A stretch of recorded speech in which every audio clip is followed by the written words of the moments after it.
acara tayangannya ya, kita akan ngomongin sesuatu yang porno pagi hari ini. Ya. Tuh kan. Kita ngebahas porno, kalian langsung teriak.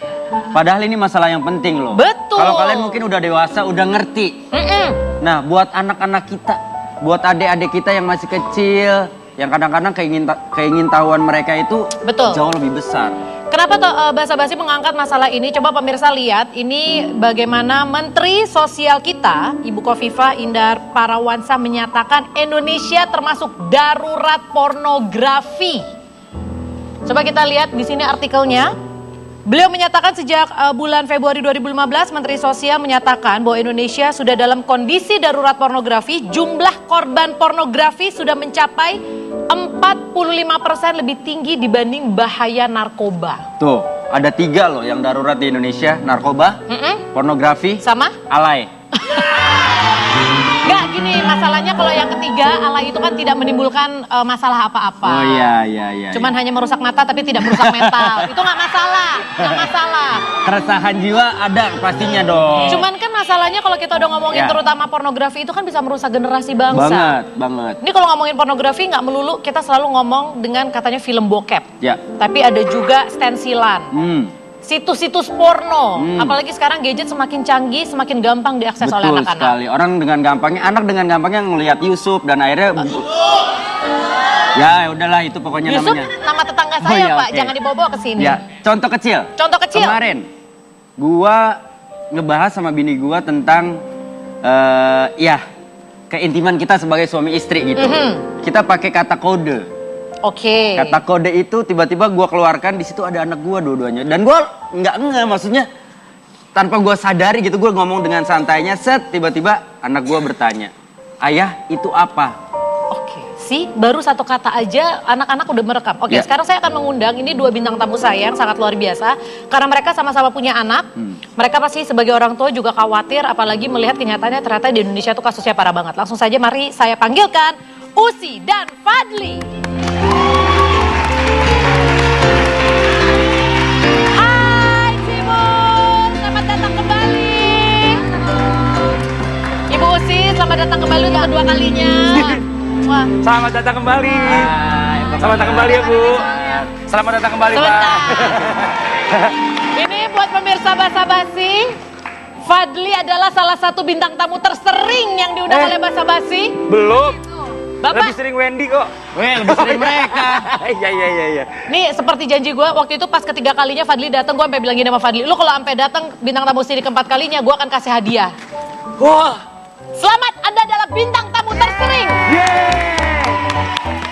Ya karena saya menghargai yang memberikan hadiah, kalau Iya. gitu langsung aja kita buka ya. Silakan. Apa sih hadiahnya? Waduh. 1 buah payung cantik. Hore. Selamat ya, Pak ya. Makasih ya. Kenapa Pak? Ini acara talkshow apa supermarket? Ya kan, ya jarang-jarang Pak, 4 kali loh Pak. Iya juga sih. Nih pilihannya banyak sih, Bapak artis yang nganggur. Iya. Atau kenapa Bapak doyan banget datang ke Basa-Basi ini Pak kayaknya? Karena kebetulan deket studionya Bu. Oh iya, Studio benar. saya di sebelah. Ini sama-sama Oh sebelah. abis Islam itu udah langsung ke sini ya Pak ya? Oke, sekarang kita pengen langsung ngobrol. Tadi kita udah lihat artikelnya, kalian mungkin Betul. udah dengar di belakang kalau... Asik loh duduknya. Enggak, ini anggap aja di rumah sendiri Pak. Boleh tolong dikasih lihat itu kayak lagi di warung kopi? Gak apa-apa. Ajaran mama hanya ntar ketahuan. Udah kan cantik sayang kayak mama dong yang ayu gitu. Asik. Iya. Gimana gimana, apa? Balik lagi, mau nanya apa Ya. tadi? Itu masalah Indonesia Darurat ternyata pornografi. udah darurat pornografi. Ya. Sadar nggak kalau masalahnya ternyata memang sudah separah itu? Ya, aku sih baca di beberapa artikel sama di sekolah itu ada perkumpulan orang tua murid yang rajin mengirimkan artikel-artikel tentang masalah itu. Yang di sekolah-sekolah yang ada kejadian ini, kejadian itu, dan memang jadi sering banget. Aku sampai gini, kok ini banyak banget ya, ternyata makin kebongkar. Awalnya kemarin kan yang kita tahu kan, yang sampai heboh banget, ternyata di luar itu lebih banyak lagi yang kita sebelumnya nggak tahu, dan banyak orang tua murid yang agak menutupi waktu itu kan, karena atas dasar malu dan segala macam. Sekarang kayaknya mulai terbuka dan kita akhirnya banyak tahu sekali. Betul. Kalau banyak banget ada masalah-masalah seperti itu. Kalau menurut pendapat saya sebenarnya permasalahannya udah lama ya. Ya. Cuman baru Udah sekarang lama aja. karena zaman sekarang ini bicara tentang medianya itu lebih canggih. Betul, Ada betul. sosial media, Luas orang juga jadi ya. lebih cepat tahu. Jadi lebih cepat tahu benar ya. Sebenarnya permasalahan ini udah lama. Jadi kalau misalnya seandainya sekarang baru dicanangkan, gimana ya? Agak telat menurut Agak lo. terlambat menurut saya. Sekarang lo punya anak udah SMP, Parno nggak? Udah SMP masuk sekarang kelas 2 mau masuk kelas 3 sebentar lagi. Parno nggak? sebagai Kalau orang bicara tua? Parno, Ada pasti ketakutan? Parno banget. Oke, nanti kita bakal obrolin keparnoan Fadli sebagai orang tuanya. Tapi sebelum iklan saya mau nanya, kapan pertama kali kamu nonton film bokep? Di usia muda. Oke, kita akan lihat usianya seberapa muda ya. Jangan kemana-mana, tetap di Basa-Basi, bahas sana bahas ini. Hey baby, even though I hate ya, I wanna love ya, I want you. And even though I can't forgive ya, I really want you.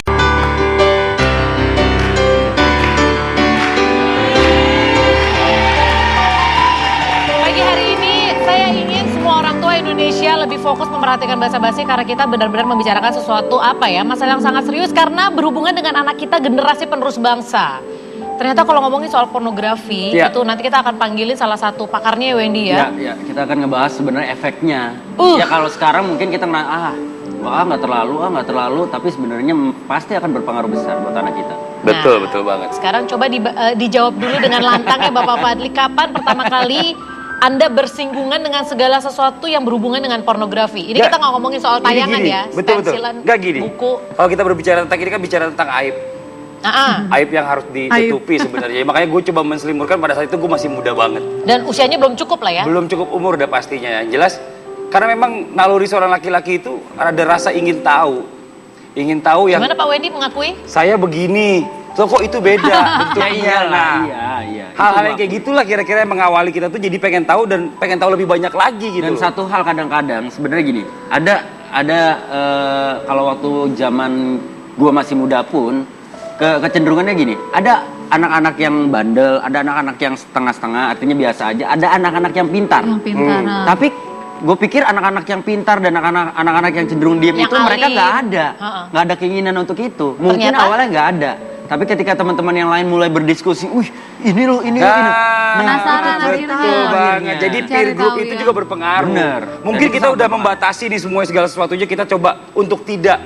Tapi karena teman-teman yang kita main ada Begitu? sesuatu yang seperti itu. Betul. Mau tidak Ketularan. mau, Oke. suka tidak suka akhirnya kita Terinfluence ikut. ya. Dan pengalaman gue dulu pada akhirnya justru anak-anak yang kelihatannya pendiam, pintar, begitu diliatin kayak gitu, Malah ketagihan. malah bener ketagihan Oke. dan cenderung lebih antusias. Betul. Agresif. Ini sharing pengalaman pribadi ya. Ya. Oh, Wendy sih, saya sih gak pribadi. Saya Ini- cerita umum. Kita dengarkan saja ya penontonnya. Tidak apa-apa, tidak apa-apa. Sekarang saya mau kasih lihat ini ada salah satu foto artikel. Ini juga sempat bikin heboh. Usi sempat tahu nggak? Iya, sempat baca dan sempat ditanyain juga ini. Oh iya, betul. Ini katanya pesta bikini pelajar SMA di Jakarta batal. Ini yang bikin heboh karena ada pesta bikininya atau karena batalnya yang bikin heboh? Batalnya kayaknya deh. Maksudnya karena kecewa karena nggak jadi. Jadi, enggak gitu. Enggak, yang ada pestanya pelajar SMA apa pembokatnya? Ini pas lagi lulusan apa sih? Itu bikini kan? Iya, Sama Sebenarnya orangnya juga kini. kurang tahu sih. Ini maksudnya pesta bikininya itu tujuannya apa? Tapi sekarang aku mau nanya ya. Maksudnya Usi itu kan termasuk perempuan yang modern. Sebenarnya untuk perempuan yang modern kita pakai bikini kayak misalkan di pantai itu masih oke lah ya. Ya setuju aja sih sebenarnya kalau misalnya kita ke Bali. Ke Bali. Orang pakai bikini di sana masih wajar. Bukannya mau sok-sok alim atau gimana ya. Emang maksud aku bikini itu kan konotasinya ya udah terbuka, ngablak aja gitu kan. Kayaknya kalau di Jakarta pakai bikini mbok ya kurang apa ya? Kayaknya kurang tidak enak sesuai aja. dengan tempatnya. Kecuali misalnya dia punya rumah, punya kolam renang, kalau mau bikini kan mau pakai apa bodo amat. Ini kalau ngumpul-ngumpul terus dia berbikini ria kayaknya kurang. Mungkin lebih kurang kepada serak tempat gitu, dan tempatnya, fungsinya. Dan ini iya. sendiri kan buat berenang seandainya gitu ya kan. Benar. Kalau emang kolam renang pakai jas juga nggak enak, Bu. Iya. Iya juga sih ya. Iya juga Tapi ya. kalau ini kan pesta bikini kan. Oh, iya. Berarti itu kan Ini udah kayak pesta ada bikini maksud-maksud memang tertentu. memang ada temanya pesta bikini. Bukan yang orang mau ke kolam renang mau berenang mungkin banyak kan. Betul. Ya itu wajar. Ini kan pesta bikini kayak kita bikin undangan ayo datang ke party. Dress code-nya Ininya dress code-nya artinya bikini. wajib pakai Nah, bikini. wajib pakai Lah bikini. terus kalau misalkan kayak Wendy sama Fadli datang masa pakai bikini Dari juga kan? rumah. Dari rumah. Dari rumah gue pakai bikini sama Wendy. Ya men ya? Ember. Dari rumah lebih niat lagi tuh. Lah, kebayang dong. Malah kalau gua sama Fadli diundang pakai bikini, kita pasti jalan bareng terus naik bajai. Begini ya. Jadi yang bikin heboh karena dikhawatirkan laki-lakinya juga pakai bikini ya. Kalau gue sih berpikirnya semua memang tergantung tempat, Betul. tergantung niat. Betul. Niat mereka ngadain acara itu apa? Ini tujuannya apa sih Nah, kenapa harus pakai iya, bikini iya, betul, gitu kan? betul. Mungkin karena kecenderungan anak-anak yang mau pasti gini loh. Ketika Mau asik, iya.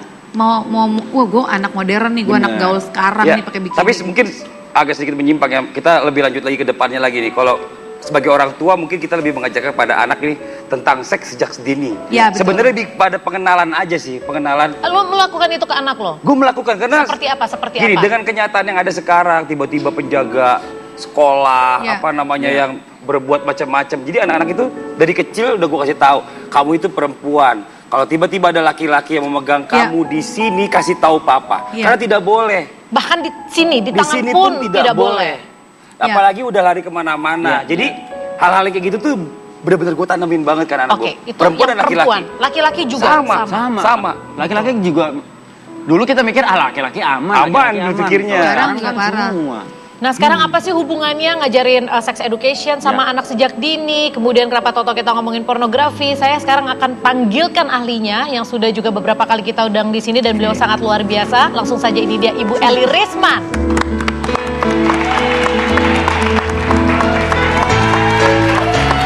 Selamat datang kembali. Apa kabar Ibu? Aduh kita senang nih Ibu. Jadwalnya padat banget soalnya. Sehat. Silahkan Ibu. Apa kabar?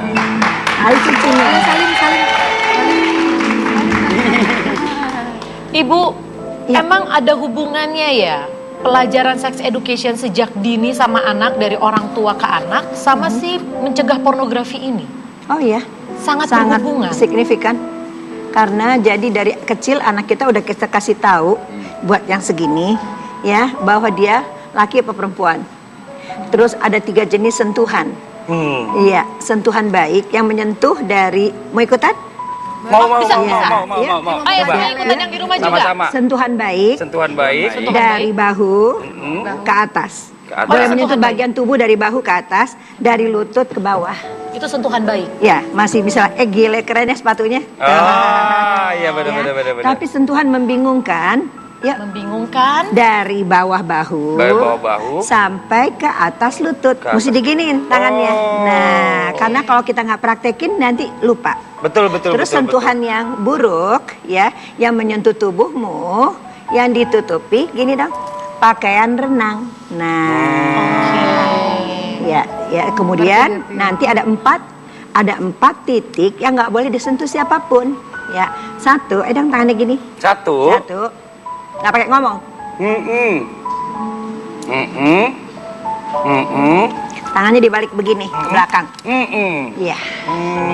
Ini Itu ya. Terus pelajaran kemudian basic. kita, kemudian ini untuk pencegahan ya. Artinya untuk memang kita membuat anak kita supaya Ya. waspada. Iya. Terus kemudian yang kedua harus kita bedakan, kita ajarkan kepada anak kita nih cucu nenek. Iya, nih, cucu Harus diajarkan kepada dia bedanya orang asing, kenalan, teman, sahabat, kerabat, buat yang muslim muhrim. Oke. Karena sekarang bahkan muhrim pun melakukan Iya, kejahatan es kan. Ini betul cucuku dengerin segala macam dari tadi. Sponge. Menyerap dia. Ya, ya sayang. Mudah-mudahan ya dihapus ya nanti ya. Oke, itu. Oke, jadi dengan kita mengajarkan anak kalau ada area-area yang memang tidak Iya. boleh dipegang, berarti ketika dia melihat ketika misalkan di luar kuasa kita dia melihat, dia tahu hal itu sebaiknya juga tidak boleh diekspos, tidak boleh dilihat. Tuh, terus berikutnya setelah kita kenalkan tadi orang asing dan sentuhan, terus kemudian kita katakan sama dia kalau kamu disentuh begitu, kamu harus belajar sama nenek ya, bilangnya begini. Jangan pegang-pegang badanku, nggak boleh tahu. Nah, biasanya orang yang iseng kalau dapetin anak yang gini, Langsung. gitu, dia terusin. Tapi kalau misalnya anak udah bisa tegas mengatakan jangan pegang-pegang badanku, gitu, dia bilang, gila juga nih anak. Udah tahu nih umur segini gitu. Jadi itu kita mesti harus perkuat. Jadi makanya dalam pengasuhan ini kita pertama sekali adalah membuat anak kita punya rasa berharga terhadap, percaya diri. juga. Konsep diri dulu ya. Jadi bagaimana dia melihat dirinya, dia berharga atau tidak, baru dia pede. Itu urut-urutannya 3. Habis itu kemudian kemampuan berpikir kritis, ya, mandiri dan bertanggung jawab terhadap dalam situasi bagaimanapun dia harus mandiri gitu. Tapi itu mungkin nggak bisa dicapai kalau anak satu babysitter, ya, dan kemudian semua apa-apa yang diinginkan itu selalu dapat. Gaya hidup kalau helikopter, ini anak, ini helikopter. Iya, apa yang ada tanda SOS kirim bantuan, ada tanda SOS kirim bantuan. Nggak ada tanda SOS pun kadang-kadang kirim bantuan juga. Itu kira-kira mungkin nggak anak itu akan tangguh dalam kehidupan seperti sekarang ini. Nah, itu jawab sendiri. Oke. Nah ini mungkin pemirsa di rumah juga masih ada berusaha mencerna nih. Lalu apa hubungannya dengan pornografi yang sekarang lagi marak? Oke, pertama sekali saya ingin sekali menyampaikan buat anak-anak saya di sini dan yang di luar, Anda juga audiens di sini. Bencana yang paling besar adalah karena kita tidak sadar sedang ada bencana itu. Silent killer. Jadi kita ini nggak punya maaf ya bahasa Sunda ya, sense of emergency, nggak punya rasa kegentingan, nggak pemerintah, nggak kita sendiri ya, jangan salahin siapa-siapa deh ya. Jadi gini, jumlah pemakai handphone di Indonesia 2 kali jumlah penduduk, berarti punya lebih dari 1, Bu. Sebagian orang ya kan, berarti anak-anak kita siapapun dia, saudara kita yang di dalam gerobak pun ya, tukang ojek pun, sampai yang nggak usah disebut lagi di atas, itu pasti punya handphone. Betul. Sekarang semua provider punya kontribusi terhadap kerusakan otak anak. Karena dia tidak sengaja, mulai gini, 92% sampai 95% anak kelas 4, 5, 6 itu udah lihat pornografi nggak sengaja. Sekarang saya tanya sama putra-putrinya masing-masing, ibu-ibu dan bapak, engkaukah itu anakku? Engkaukah buah hatiku? Oh, kau udah lihat pornografi ya nak? Nggak sengaja kelas 4, 5, 6. Kok ayah sama mama nggak tahu? Kan begini nih, cuman tinggal begini doang kan? Dengan 1 buku jarinya anak berselancar di dunia maya tiada bertepi 24 jam sehari dengan I dan I sifat Nanti kita akan bahas lagi ya pemirsa ya. Tapi kalau Anda tahu siapakah sebenarnya target dari pornografi ini, Anda akan terkejut. Nanti kita akan cari tahu yang satu ini. Jangan kemana-mana, tetap di Basa-Basi, bahasan Anda. When you've been fighting all your life, you've been struggling to make things right. That's how superhero learns to fly. When you've been fighting for it all your pengaruh buruk pada kesehatan karena dapat merusak bagian otak.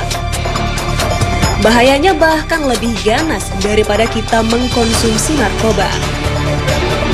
Orang-orang yang kecanduan tidak bisa lagi mengontrol perilakunya. Kondisi tersebut tidak terjadi dalam waktu singkat, namun melalui beberapa tahap. Seperti orang bermain games, otak pecandu pornografi akan merasa puas setelah naik ke level permainan berikutnya.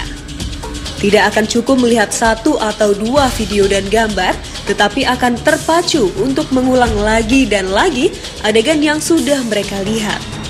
Orang yang memiliki kecanduan memiliki rasa butuh dan candu karena tidak nyaman jika tidak melihat pornografi selama beberapa hari.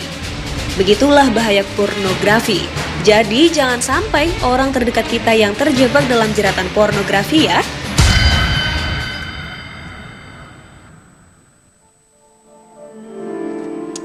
Baik, pemirsa, nanti kita akan bahas bagaimana ternyata kecanduan pornografi itu bisa merusak otak. Mungkin orang selama ini lebih paranoid dengan kecanduan narkoba karena secara fisik kelihatan mereka jadi kurus, mereka jadi penuh dengan besat-besatan. Tapi kalau pornografi ini karena mungkin dampaknya terlihatnya halus, orang jadi nggak aware. Tapi nanti kita ngobrol lagi. Sebelumnya tolong dijawab dulu yang masalah targetnya ini sebenarnya siapa dari pornografi? Anak-anak seperti apa? Pertanyaan bagus sekali. Karena kita tidak sadar bahwa pebisnis pornografi ini melakukan pertemuan tahunan untuk merumuskan strategi marketing mereka. Benar, mereka ada. Meliputi ahli otak, ahli psikolog, psikiater, akuntan, sosiolog, semua bidang ilmu. Ya, jadi jangan tenang-tenang, bangun dari pingsannya. Anak kita dijadikan sasaran tembak dengan berbagai macam ilmu. Kita pingsan, kita tidak sadar bahwa yang di telapak tangan dan satu buku jari itu berpotensi merusak otak. Jadi siapa mereka? Anak yang berusia 8 tahun. Oke, yang otaknya belum sempurna bersambungan, maka kerusakannya tidak tampak pada mata, nggak terdengar oleh telinga, nggak bisa dirasa oleh hati. Oke, 8 tahun siapa? Angkat tangan yang punya anak laki-laki. Angkat tangan dong, yang punya anak laki-laki. Mana yang punya anak laki-laki? Oke, ya anak Anda sasaran tembak pertama bisnis pornografi 8 tahun ke atas. Tapi sekarang pelaku kejahatan seksual sudah umur 6 tahun. Aduh. Sudah? Pasti langsung Tunggu pusing. sebentar. 8 tahun anak laki-laki. Kenapa anak laki-laki? 1. Karena otaknya otak kiri kayak bapaknya. Ya, jadi lebih gampang kedua, lebih gampang fokus. Yang ketiga, testosteron, hormon seks itu lebih banyak di otak saudara-saudara kita atau anak kita laki-laki daripada yang perempuan. Nggak usah saya jelasin lebih panjang ya. Yang keempat, mohon maaf, kemaluannya di luar, jadi lebih gampang distimulasi. Aduh. Tunggu dulu sampai situ. Itu saja sudah mencengangkan tidak? Iya. Oke, ya. Itu kita tidak tahu bahwa anak laki-laki kita jadi sasaran tembak, ya. Itu laki-laki. Yang kedua, belum balik. Kenapa? Karena kalau dia udah sehat banget ya, jadi tubuhnya itu akan memproduksi sperma. Dia lihat pornografi umur 8 tahun, cerup, ya dia mimpi, ejakulasi. Otaknya akan minta lagi. Nanti saya jelaskan tentang otak yang minta lagi itu. Jadi orang tua pada umumnya tidak tahu kapan anaknya balik. Apalagi sekarang dia kasih dari umur berapa tahun. Bukannya tidak boleh punya gadget, ya. Jangan salah tangkap, jangan bilang Eli Risman anti gadget, oke? Tapi kita harus punya aturan, bimbingan, konsekuensi gitu. Yang kita bicarakan nanti, oke? Nah, nanti takut salah tangkap gitu sih ya. Iya, Oke. Jadi gitu, anak-anak itu kan lebih pintar nggak dari kita anak-anak kita? Lebih pintar, pastinya. Ya, dia Betul. sensitif. Kenapa? Karena dia anak-anak yang tidak terperhatikan oleh orang tuanya. Yang dikejar adalah keberhasilan akademis semata. Jadi anak dari TK udah dilesin, calistung, masuk ke kelas 1 beban pelajaran sangat berat. Otaknya belum bersambungan karena otak baru bersambungan usia 7. Ibunya bilang, kenapa nggak bisa? Dalam hati dia kan otak gue belum bersambungan tapi nggak bisa. Ya, jadi dia sangat pintar. Kemudian dia sensitif karena dia berayah ada berayah tiada, beribu dia ada beribu tiada. Ya, jadi kalau dia mau curhat kemana nggak bisa, nggak ada orangnya. Dan kalaupun ada orang tua itu sangat tergesa-gesa. Oke, digesa-gesakannya juga lah anaknya dalam kehidupan. Jadi dia sensitif. Kemudian secara spiritual. Kalau ibu sama ayah nggak ada, kapan ibu sama ayah duduk mengajarkan masalah spiritual pada anaknya? Ini kata semua ini bukan kata Eli Risman ya, Mark Castleman, beda agama sama saya, ya. Tapi itu sekarang kita nggak peduli suku kita nggak peduli agama kita satu bangsa, oke? Yang disasar adalah anak-anak yang secara spiritual nggak diajarkan oleh orang tuanya, ya, bahwa mata ini harus ditahan pandangannya dan kemaluan harus dijaga. Karena nanti kalau karena pornografi otak rusak, karena narkoba otak rusak, kemaluan tidak bisa dikendalikan. Sudah, tunggu, belum selesai. Satu lagi. Yang terakhir adalah yang blast. Yang karena tadi begitu itu, jadi anak jadi bosen. Pulang ke rumah nggak ada orang tuanya. Ketemu kunci di bawah karpet, lonely. Kemudian dia sangat marah atau takut. Kemudian dia jadi kelas 4, 5, 6. Ini anak-anak yang tadi dipaksa dari kecil itu tadi. Kira-kira stres sama capek nggak? Iya. Oke, namanya blast. Bosen, sendiri, ya, marah, capek, stres. Itu yang dijadiin target. Sekarang kita tinggal lihat ke dalam diri kita. Itu engkaukah itu anakku? Engkaukah buah hatiku? Enggak. Oke. Mungkin di sini ada pemirsa yang ngerasa, enggak aku ada di rumah kok sama anakku terus, tapi ada di rumah secara fisik itu juga ada secara emosional dan ada secara spiritual nggak? Atau cuma sekedar teriak-teriak doang? Perintah-perintah aja atau sekedar ada aja? Benar, Van. Soalnya kadang-kadang gitu, ada beberapa orang tua yang mungkin ngerasa, aku ada kok di sebelah anakku, tapi kita juga sibuk masing-masing. Seperti itu. Tadi saya sempat curhat sama Bu Eli bahwa saya sudah mencoba membentengi anak saya dengan hal-hal yang tidak diperbolehkan. Tapi ternyata dengan teman-temannya dia Lingkungan, bermain, lingkungan, itu kan tidak bisa kita awasi selalu gitu Nah, loh. itu Akhirnya terpaksa saya mengawasi di luar itu semua. Nah itu jadi pertanyaan lagi Bu Eli. Kalau Iya. misalkan seperti tadi, karena kita sudah membentengi, kita sudah berusaha sebaik mungkin, tapi kita kan juga nggak menutup yang namanya lingkungan. Kita Iya. pun udah dewasa pun ketika terpengaruh lingkungan bisa jadi. Bisa Betul. ke bawah ya. Nah kalau anak-anak gimana sebenarnya bagus? Ya, jadi gini ya, pada 0 sampai 7 tahun, anak-anak itu berada di sekitar rokmaknya, gitulah istilahnya, Ya, ya, di dalam betul, rumah betul. ya kan. Tapi di atas 7 tahun karena otaknya udah bersambungan, batas lagi kan bukan hanya pekarangan rumah ya kan. Nah, keluar. Jadi sebetulnya gitu loh, yang dilakukan yang kita ajar, saya harus mempertanyakan apa yang dimaksud dengan tadi, apa istilahnya Pak? Tadi istilahnya apa? Benteng. Benteng, Ah, bentengi. benteng nggak bisa. Itu disebut eksternal kontrol di luar diri anak. Yang harus dibangun pada anak adalah kontrol di dalam dirinya. Itu. Nggak bisa buru-buru, harus diomongin. Dan satu lagi, orang tua selalu merasa, udah saya bilang sama dia, kenapa sih nggak dengerin, kamu nggak pernah dengar. Itu. Iya, benar. Kita sudah mengatakan, kita pikir sudah mengajari. Belum. Yang hilang dari kita adalah mengajari. Kalau mengajari harus 1, ada waktu. 2, diskusi. 3, role play. Jadi, ini kamu Iya, jadi, kamu jadi anaknya mama ya? Iya. Ah, kan mama udah kasih tahu kamu begini-begini kan? Iya. Terus temenmu tuh, Cipan. Nih lihat nih, Iya. aku punya Ah, sesuatu nih. ah. Lihat deh. Enggak. Nah, Gitu. ya, caranya kamu nolak gimana? Kamu pasti mau, nggak mungkin kamu nolak. Nah. Aku sih mau. Enggak, maksudnya gini. Maksudnya kan paling enggak kalau misalnya ada basic dari Tapi- mama, tapi untuk jujur. melihat itu agak sedikit mikir. Tapi jujur mau nggak? Jujur, mau. Kalau jujur secara hati pasti Mau, mau, kan? tapi ada rasa takut karena mamaku melarang itu, gitu ya. Pasti gitu. Jadi sekarang, Van, kamu ngomongnya bagaimana sama Tapi Cici kalau Pan? tiap hari dibombardir, Ya tunggu dulu sebentar, ini kita kasih tahu Ini dulu. aku pengen lihat tapi mamaku nggak ngasih lihat itu. Ya. Nggak boleh Ternyata kata itu untuk orang diam-diam Ya, dewasa. Pak, jadi kalau dia masalah lagi, kalau bilang, sorry ya, kalau lo mau otak lo rusak, lo aja. Gue mau save my eyes and save my brain. Oh, itu tambahannya Jadi- yang belum kita punya. maksudnya kita memang sebagai orang tua harus ngajarin detil apa yang harus diomongin. Dan dia anaknya tuh kayaknya harus memang dibikin percaya diri sendiri Betul. ya. Harus yakin sama dirinya sendiri. Jadi nggak kebawa gitu kan. Betul, ya, Bu, ya, itu benar dulu. ya? Nah, dulu itu yang biasanya dari cara kita ngomong sehari-hari, kita udah bikin kantong jiwa anak kita kempot. Oke, nanti kita bakal ngobrol lagi. Ibu Eli, tapi sebelum saya iklan, apakah betul kerusakan otak orang yang kecanduan pornografi sama seperti orang yang kepalanya terhantam karena Betul, kecelakaan? iya. Sama kerusakannya? Sama. Nggak peduli anak sama orang dewasa ya. Oke, nanti kita bakal ngobrol lagi. Wendy, silahkan Wendy. Oke, sebelum kita iklan ada kata-kata yang mungkin kita bisa cerna dengan baik. Jangan sampai kesibukan yang kau jalani membuatmu lupa akan keluarga. Kita balik lagi di Basa-Basi. Mungkin inilah rasanya suka pada pandang pertama. Sejak pertama aku bertanya.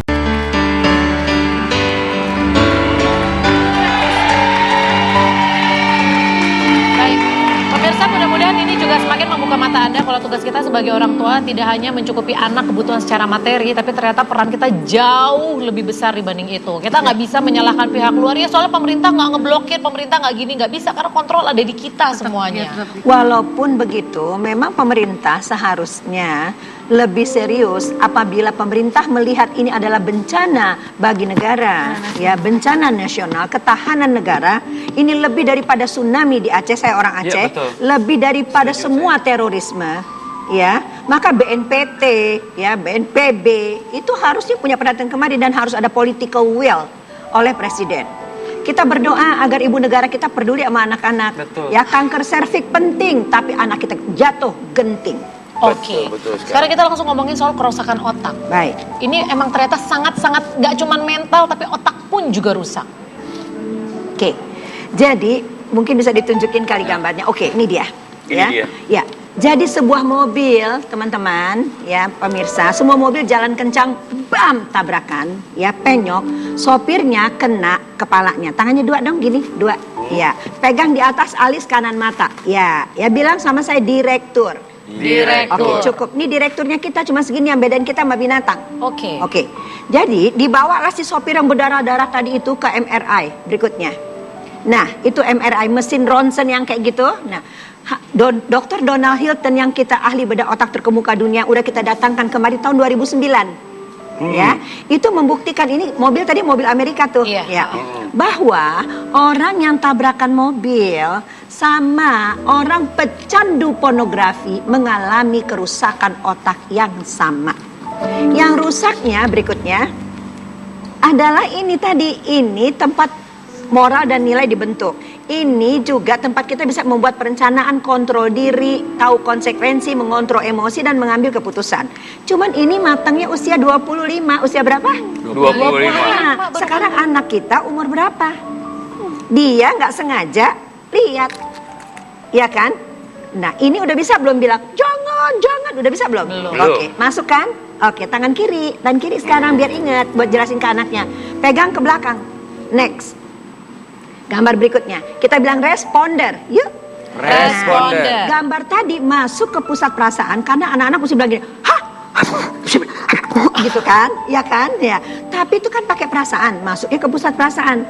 Kalau narkoba kita beli dulu, pergi berusaha harus punya uang harus cari. Kalau ini udah ada di situ, terpancing keluar, membuat orang menjadi fokus, terus meningkat bahagia, tapi kecanduan. Berikutnya, jadi ini prosesnya, ya. Begitu nggak sengaja masuk, kaget, terus ini dopamin keluar, ya. Terus kemudian anak nggak mau lagi atau siapapun tadi yang Fandi atas, Iya. Widi bilang ya, udah lihat saput ini nggak mau lihat ini lagi karena ini nggak cukup menarik. Buat semua naik yang berikutnya, ujungnya anak-anak melakukannya, acting out. Jadi kalau kita temui sekarang teman-teman tetangga atau di mana kita dengarlah berita atau kita lihat anak di bawah 8 tahun telah menjadi pelaku kejahatan maaf ya, ada cucuku di sini. Itu kita ngerti dia mengalami kerusakan otak. Dia bukannya jahat, dia meniru. Apa? Meniru dan pengen tahu itu. Karena yang minta otaknya. Nah, tadi si dopamin itu terus mengalir karena sering sekali terus. Katakanlah ya, ngalir ke depan. Ini menciut. Sekarang, yuk angkat tangannya begini kayak adik Rai. Ya, kita gini yuk. Nah, kalau kita latih terus, ini makin gede nggak? Makin gede. Iya. Kalau kaki kita nggak dilatih, kakinya Wendy nggak dilatih, kakinya jadi gimana? Kecil. Kalau ini dirangsang terus, ini nggak dirangsang, jadi ini bagaimana? Mengecil. Kalau kaki mengecil, badan gede, terganggu nggak fungsinya? Terganggu. Oke, fungsi ini terganggu. Yaitu nggak jadi kayak manusia, jadinya kayak binatang. Mukanya manusia, otaknya berproses sebagai otak binatang. Tidak bisa mengontrol diri, tidak bisa mengontrol emosi, tidak tahu konsekuensi, nggak takut dia nggak hitung nanti. Kalau misalnya dia melakukan kejahatan itu pada anak kecil, apa akibatnya dia nggak takut. Dan kalau sampai dia karena terpaksa dan kecanduan itu melakukan hal yang buruk itu tadi pada anak kecil, menurut Dr. Donald Hilton yang kita hadirkan di auditorium Depkes 2009, Allah rusakkan otaknya di 5 bahagian kalau udah melakukannya dengan anak-anak. Sudah? Nah sekarang 4 sudah Menteri Kesehatan. Kita negara belum mengakui bahwa ini penyakit. Belum ada dilakukan penelitian tentang otak. Kita punya rumah sakit otak. Ya, punya ahli neuroscience banyak sekali. Tapi kita semua tidak sepakat antar keilmuan bahwa kita menghadapi bencana. Nggak usah di rakyat begini. Jadi yuk kita peluk anak kita masing-masing. Yang tadi yang belum kita cegah, yang berikutnya nanti kalau udah itu gimana kita ngomongnya. Kita nggak bisa ngarepin untuk sementara pemerintah kita. Kita cuma bisa berdoa agar yang seperti ini teman-teman semua jadi pengen nangis. Gelindingkan Cici, Pandi, Kursi, Windy dan semua kita, semua Anda penonton ngomongin sama saudaranya ya, supaya kita memeluk anak kita sendiri. Karena anak kita ini bukan milik kita, dia dititipin ke kita. Dia jadi permata hati, tapi bisa jadi musuh kalau otaknya udah rusak. Mau hari tua yang kayak bagaimana, kan kita mesti pertanggungjawabkan sama yang memberikan kita amanah. Betul. Baik, saya bisa merasakan kenapa Ibu Eli Risman ini bisa menangis, karena Ibu Eli sudah bertahun-tahun berhadapan dengan ini, dan Ibu Eli sendiri sedih karena kenapa belum banyak orang yang melek masalah seperti ini. Dan pemirsa, nanti kita akan cari tahu sebagai orang tua mungkin ingin tahu, jadi gimana saya bisa tahu anak saya kecanduan atau enggak, karena dia mungkin tidak nampak secara kasat mata. Dan kita juga harus tahu sebenarnya bagaimana cara kita menyampaikan ke anak kita supaya Artinya apa yang kita sampaikan kembali tidak melewati umurnya. Benar. Dengan bahasa yang benar dan bahasa yang baik tentunya untuk anak-anak. Nah, Oke. sebelum kita iklan, ada kalimat lagi yang mungkin kita bisa renungkan bersama. Jadilah teman yang baik bagi anak dan tempat yang aman bagi anak mencurahkan isi hatinya. Kita akan kembali, tetap di Basa Basi.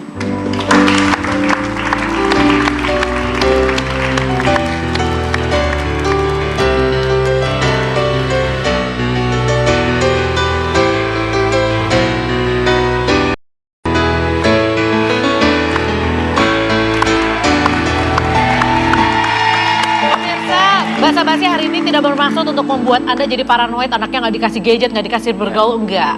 Karena ini cuman kita pengen membangun awareness Anda kalau memang ternyata sudah sampai segininya. Usi, kamu pas denger fakta-faktanya sampai segini, kamu sebagai orang tua, Stres. kamu sendiri baru ngeh ternyata udah separah ini masalahnya. Kalau aku sih lebih begini, ternyata apa yang sudah aku lakukan selama ini ke anak-anak ternyata masih jauh kurang. Ya kalau dengar penuturan ibu tadi, masih banyak yang harus aku lakukan. Aku pikir walaupun aku sibuk bekerja, aku tetap memperhatikan anak. Aku selalu menitipkan anak sama kakek neneknya. Jadi mama papaku ke rumah. Saya bekerja, aku nggak pernah nitipin anak sama mbak. Tapi setelah mendengar ini masih kurang juga. Kayaknya memang banyak hal yang harus aku perbaiki Dilakukan lagi lagi ya, gitu benar-benar. karena pertemuan hari ini. Jadi udah mikir, aduh harus begini gitu. Jadi gimana Bapak Fadli? Apalagi sudah anaknya sudah ABG? Saya mungkin cuma menambahkan aja kali ya. Tapi apa yang katakan Usi udah oke banget. Saya cuma menambahkan sebagai orang tua kita harus lebih aware lagi dengan anak kita. Lebih peduli lagi karena kita berbicara tentang kerusakan otak tadi itu bukan masalah sembarangan. Itu kita bicara akidah. Kalau dia sudah tidak bisa membedakan yang mana yang baik dan mana yang buruk, bagaimana dia menjadi penerus bangsa nanti? Dia tidak bisa menjadi orang yang baik Penerus pastinya. keluarga. Penerus keluarga juga. Nauzubillah, subhanallah. Yang pasti kalau hari ini kalau kita mau bisa bicara dengan baik tentang apapun berarti kita harus membuka diri sebagai orang tua ke anak kita supaya mereka merasa nyaman cerita. Artinya kehangatan keluarga itu harus kita bangun. Dan yang kedua agama dan ini yang paling penting. Bentengi anak kita secara spiritual bukan secara teori, bukan hanya secara teori tapi juga secara praktek dan jadikan kalian sebagai orang tua tauladan untuk mereka. Jadi mereka mencontoh bukan hanya dari kata-kata tapi dari tingkah dan laku kita. Kita ketemu lagi besok, peluk anak-anak kita di rumah. Sampai ketemu di Basa Basi, Bahasana Basi ini. Love you. Ada sebuah quote, silakan dilihat pemirsa. Anak-anak adalah sumber. Silakan. Anak-anak adalah sumber yang sangat berharga dari dunia ini dan mereka adalah harapan terbaik untuk masa depan. John F. Kennedy. Bye. Sekarang gue ajak In the walls are the stories that I can't explain. I leave my heart open, but I stay right here empty for days. He told me in the morning he don't feel the same about us in his bones. Seems to me that when I die, this words will be written on my stone. But I'll be going tonight. The ground beneath my feet is super wide. The way that I've been holding on too tight, but nothing is this way.